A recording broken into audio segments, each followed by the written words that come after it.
All praise and honor to Christ. He lives forever to intercede for us, and he is able to save those who approach the Father in his name.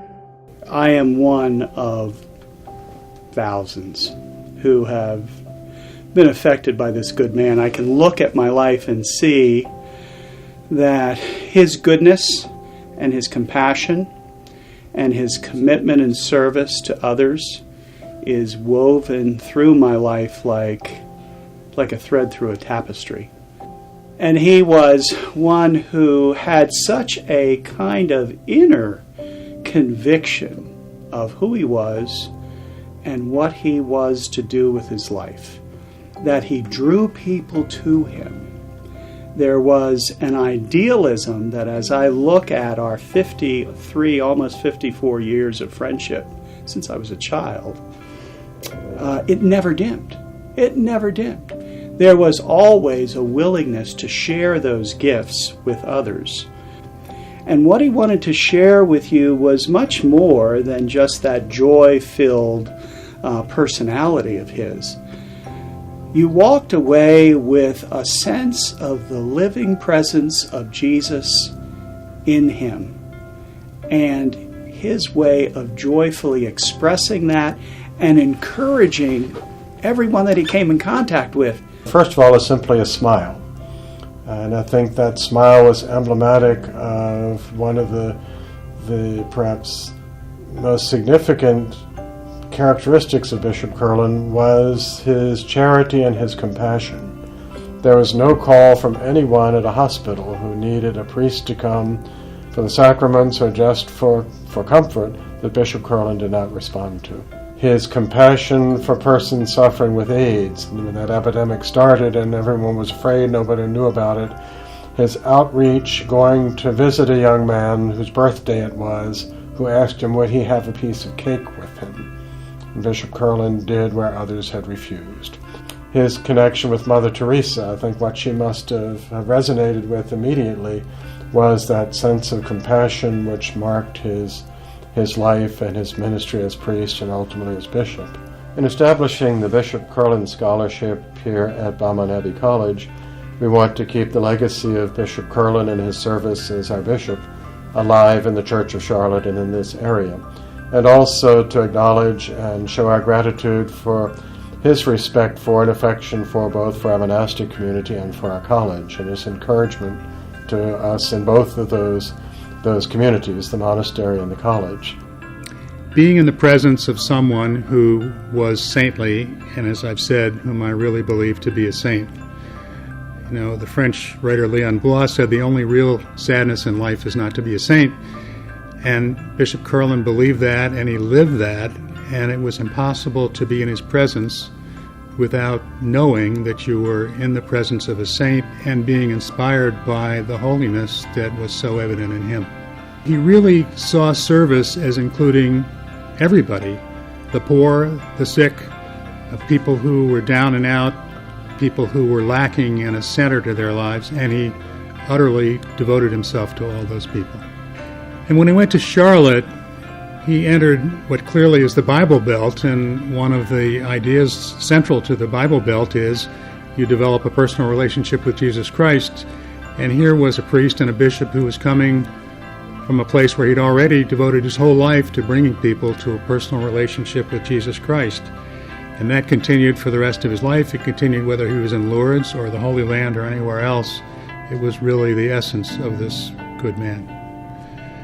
And when a lot of things in the culture, not necessarily because there are wicked people everywhere, but a lot of things in the culture are conspiring to move people away from being thoughtful, reflective, and from integrating Christ in their life and from following Jesus, that's something that Bishop Curlin was dedicated to. I think that's something Belmont Abbey is dedicated to, and in today's world it's more important than ever.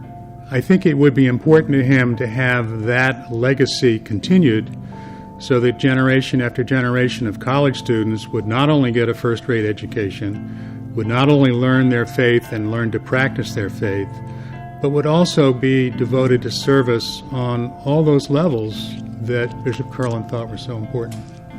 And I think that in his compassionate ministry, something that I certainly identified and saw him exercise all the time was the way I think that Christ ministered, that he would meet people where they were and then call them to holiness. And he wasn't afraid to meet really with anybody. He would meet them, he would love them, and then call them to this kind of love, this love that is of Christ, this love that means sometimes, yes, sacrifice, but also it brings joy and the truth.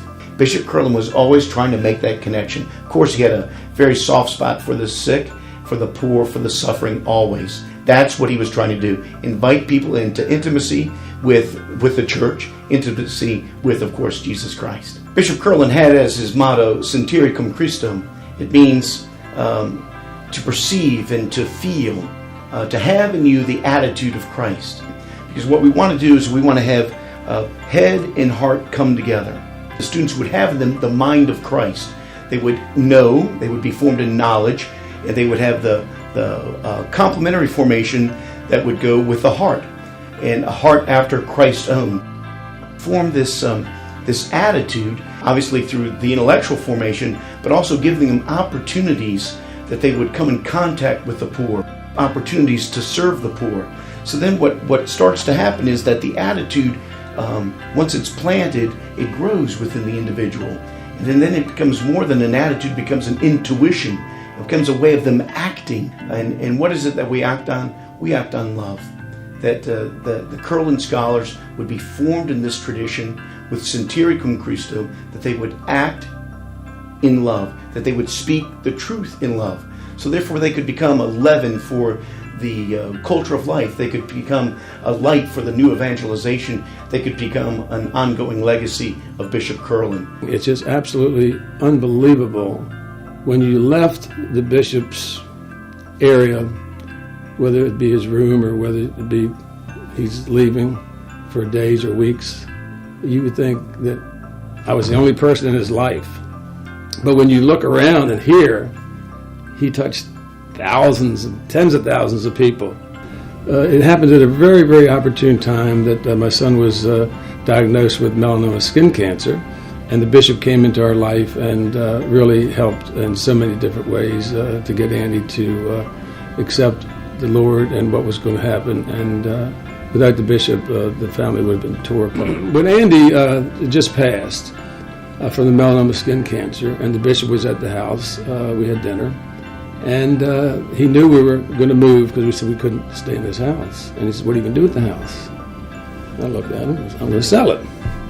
I turned back to look at my wife, like, "Okay, what real estate company we're going to use?" You know? And he says, "Cap, what are you going to do with the house?" Uh-oh. And that's when he uttered the words that Bishop McNamara mentioned, that what you keep is gone forever. What you give is yours forever. And he's right. I mean, the little bit of charity work that I've given away, with that in mind, the bishop held us into a direction and cuddled us and helped us give away properties and equipment and money to needy people. And we even have a scholarship program in the bishop's name. And, of course, I look forward to seeing the Belmont Abbey Scholarship in his name, too. He wasn't one for pushing his name, but we're going to push it for him. Bill, Father Bill, we love you. Come join us. Come be part of this marvelous community. Not just a community of prayer and faith and Eucharist, but then to take that and to put it into service. Jesus calls us, as St. Paul says, the love of Christ impels us to take that faith and that joy and that commitment and to put that love into service, as Mother Teresa, his good friend, would always say to us, to let the Jesus in us reach out and find the Jesus in others. The notion that this scholarship will serve students who have that heart of the gospel, that heart of service, I think very much speaks to the very nature and the goodness of this magnificent man. It's your task and your privilege, really not a task, it's a privilege, to take the love of Jesus and make it come alive in somebody else's life.